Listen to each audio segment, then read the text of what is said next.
This episode is brought to you by Skillshare. The first 1,000 people to sign up using the link in the description will get their first 2 months free. If you've watched our military shows, you know something about weapons. You might know that the USA has spent a mind-boggling amount of money on the F-35 program. But did the program justify all that money? That surely depends on America's future military actions and the effectiveness of its super expensive multirole fighter. We can, however, look back through history and see that some weapons were more effective than others. In this show, we won't point out the obvious, such as spear, sword, bow and arrow, gun, or the atomic bomb. But we're going to look at other more specific or unusual weapons that were particularly useful in times of war, and perhaps a surprise for enemies. Welcome to this episode of the Infographics Show, the most successful war weapons ever invented. The bayonet. A military website wrote a piece in 2018 with the title, "How the Bayonet Changed the World." Okay, it's just a dagger or sword fastened to the end of a gun. But back in the past, this was a battle game changer. The name is thought to come from the French city of Bayonne, so the first bayonets may have been French. They are still used now and could be used to stab someone at close range or even taken off and used as a survival knife. But it's the past when they were most useful. Guns were not quite so automatic back then, and when soldiers were reloading, or should we say preparing their musket, they had an excellent defensive weapon. If the other side didn't have bayonets, this gave them a big advantage. The bayonet may not have been more important than while at the Battle of Culloden in 1746, when the Scottish Jacobites were outnumbered by British redcoats. As a historian said, in addition to practicing volley firing, the troops were taught a form of bayonet fighting. The first time in the British Army that the use of the bayonet was the subject of tuition. Even though these days it's more of a multi-purpose tool, in the past if you had bayonets plus training and the other side didn't, you certainly had an ace in the hole when it came to fight time. The hand grenade. Types of grenades go all the way back to the 15th century, but those were the types of things you might have seen Looney Tunes characters use, like a round shell with a fuse on it, something that never quite seemed to work for poor Wile E. Coyote. It seems again it was the French that used these things first, and they had people that threw them called grenadiers.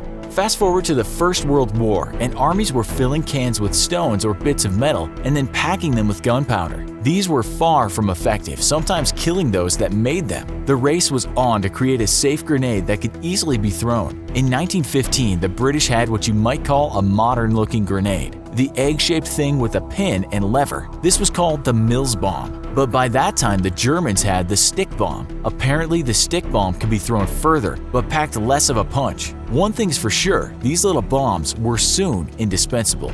The cannon. The Chinese invented many things in their glory days that some historians say they haven't been credited for, but they have been credited for the invention of the cannon either in the 12th or 13th century. Firing objects long distances by using gunpowder again was a game changer. It was of course much faster and more devastating than hurling massive stones from giant catapults. Historians are not quite sure when the first European cannons came about, but there's a picture of a cannon dating back to 1326, and not long after, the English were using them in the 100 Years' War. One Florentine historian writes about the Battle of Cercy between 1345 and 1346, when the England and Welsh easily defeated their opponents. The whole plain was covered by men struck down by arrows and cannonballs, said the writer. It's written that English peasants destroyed French knights during the battle. Why? They had this new weapon. But it wasn't just the English. Armies from what we now call the Middle East were using these things as well as in other places in Asia other than China. The RPG. While we're on the subject of bombs being thrown through the air, we should mention the invention of the rocket-propelled grenade. Gizmodo tells us that these things were created first by the Soviets to attack tanks. There were such things as anti-tank guns, but something better was needed. It had to be very powerful, and also something that could be moved around easily on the back or in the hands of a soldier. The Soviets came up with the RPG-40 in 1940, which was a very basic version of what we see today. The Americans then introduced their version, calling it the bazooka. The Germans had the Panzerfaust, but it seemed for years to come it was the Soviets that mastered the RPG. Tanks. Talking about blowing up tanks, we should discuss the first tanks. These were also game changers, but who came up with this idea? The Imperial War Museum tells us that it was the British that invented this seemingly indestructible machine. and it was first used on September 12, 1916 at the Battle of Flers-Courcelette. We're also told that the Brits used the word tank as they wanted no one to find out what they were developing, and so by using that word, enemies would think they were creating giant water tanks that would replenish soldiers in the trenches during World War I.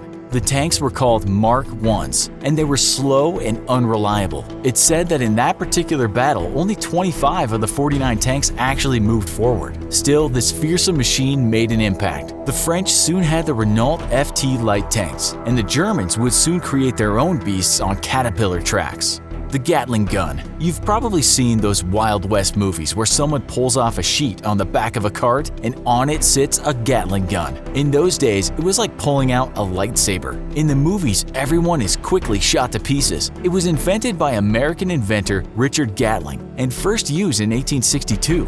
This gun is said to be the first kind of machine gun, and it was used in the American Civil War, and also to easily take down tribes of Native Americans. In true American fashion, it was widely exported. It was used by the British to shoot down spear-wielding Zulus in Africa, by Imperial Russia to cut up Turkmen, and by the Peruvians to surprise and kill the Chileans in 1880 at the Battle of Tacna.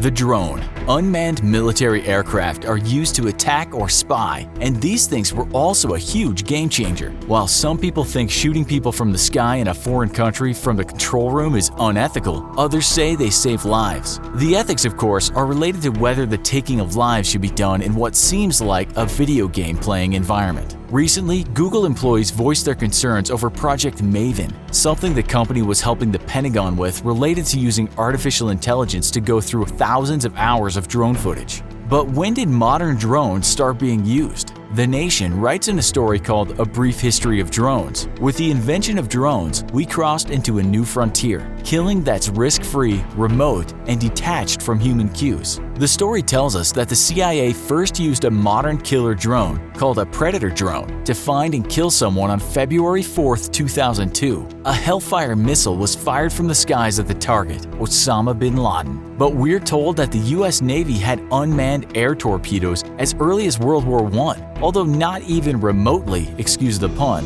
as sophisticated as drones are now. From the 50s to the 70s, drones were still being used and tested, but mostly for flyover missions. They couldn't really be controlled like modern drones. It was computer technology that changed everything. It's said the Pentagon these days has around 7,000 aerial drones. Soon, these drones may be piloted in a virtual reality environment rather than on a 2D screen. No doubt coming will be more advanced machines that move and shoot using machine learning technology and recognition AI, and perhaps those machines may one day be able to move like humans or animals, as was depicted in the dystopian tech-based TV show Black Mirror.